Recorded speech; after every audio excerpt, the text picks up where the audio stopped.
Here we go. Seems like just last month I was here introducing myself.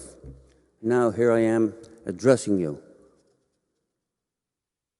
Well, you know a little bit about me, but I did spend 35 years in the Navy, and I did numerous courses while I was in the Navy. But there was one course in particular that stands out, and it was a course on media and public relations. And the gentleman who gave the course said, if you take nothing away from this course, take away this. There are 3 S's to follow when you're speaking in public. You stand up to be seen, you speak up to be heard, and you shut up to be appreciated. I thought that was pretty good advice. Now, I might preach a little bit long this morning because it's my debut, but normally I don't preach long. And having grown up with a family of 13 and having raised 5 children of my own and having 12 grandchildren of my own, I don't mind disruptions from children. We have a saying in Newfoundland that the laughter of children sends glad cries to heaven. I firmly believe that. So, dear friends, each one of us has crosses in our lives. We all have crosses to bear.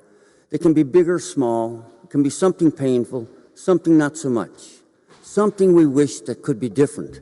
But we have crosses. Some of them are due to others. Some of them we bring on ourselves. And some of them are because of accidents in life. It's just human. Our lives here are like a road trip. We're all on a road trip. And on every road trip, there are side roads, there are twists, there are turns, there are hills, there are valleys. But we're not alone. We're never alone.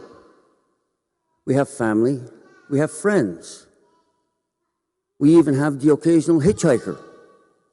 But we're never alone.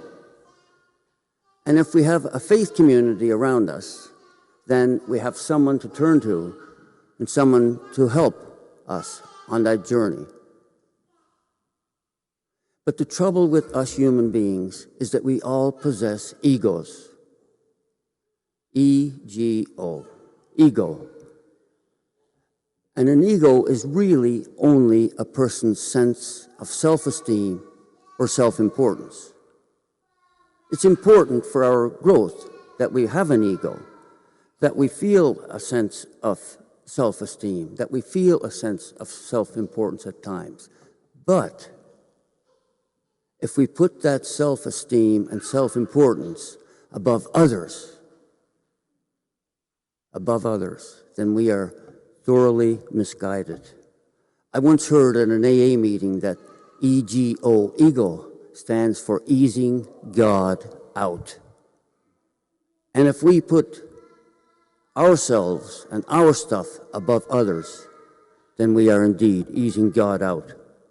Now, earlier this month, when I introduced myself, I told you about my grandmother and how she planted the seeds of faith in us. How did she do that? Well, in 1941, her husband died accidentally and left her with 7 children between the ages of 17 and 9 months. There was no government aid forthcoming because her oldest son had just turned 17. There was no life insurance. What was she to do? Well, she took her eldest son, my dad, out of school and put him to work to help raise the family. She had faith that with his help, with the help of a loving faith community around her, that all would be well, all would be okay. That God would see her through. And guess what? God did see her through.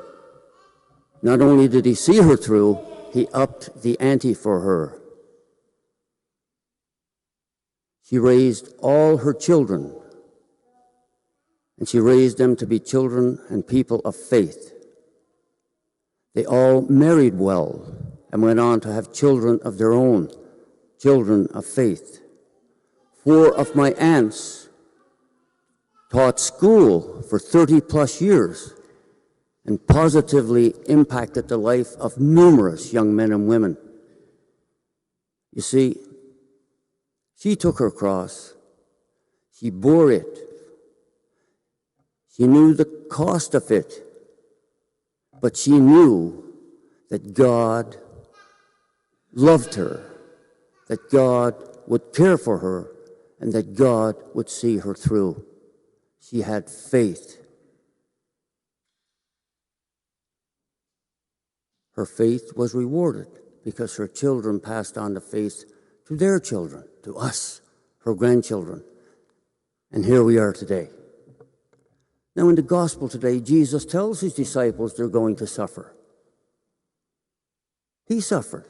He died. And they likewise will suffer. But there can be no glory if there's no cross. There's something holy about the cross.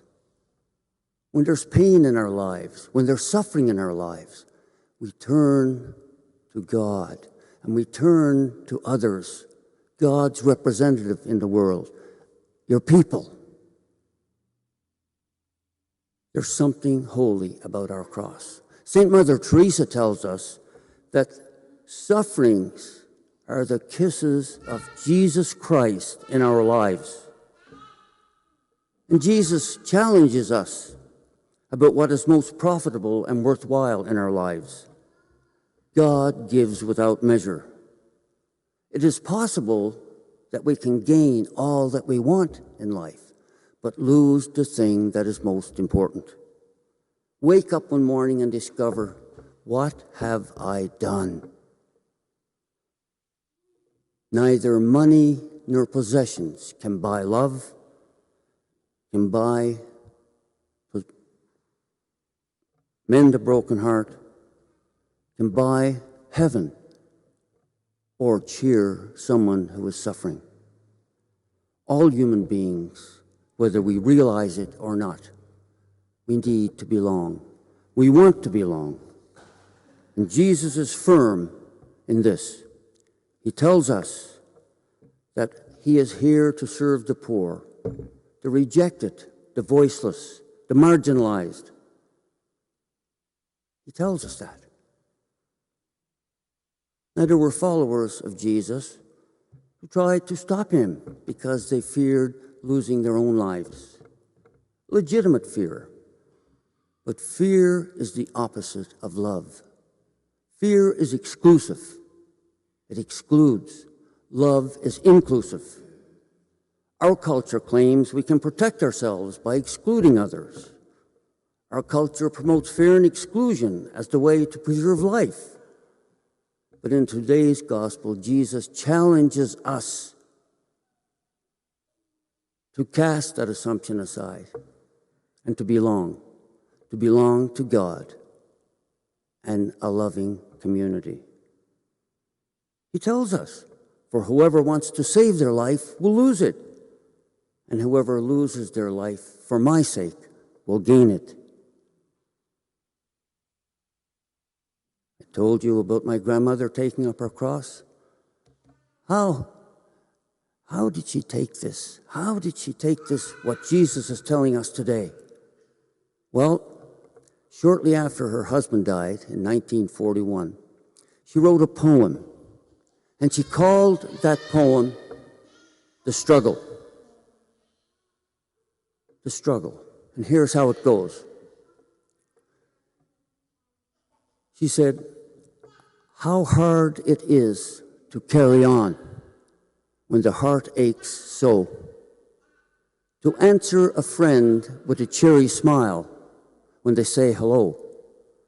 To shoulder the burdens that must be borne day by day when all the threads in the pattern of life are just plain gray.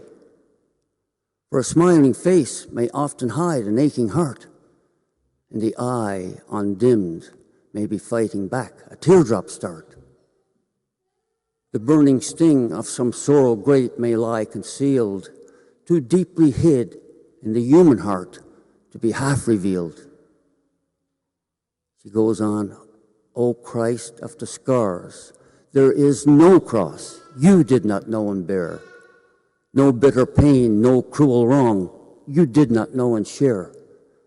And knowing this, may it help to make my burden sweet and bring me closer day by day to your wounded feet. She had faith. She bore her cross. She loved her God, and she loved her community. My dear friends, as we continue with this Eucharist today, I pray that your crosses will be light. But if they are not, whatever the cross you bear, bring it to Jesus. And Jesus will look after you because Jesus loves you. God bless you.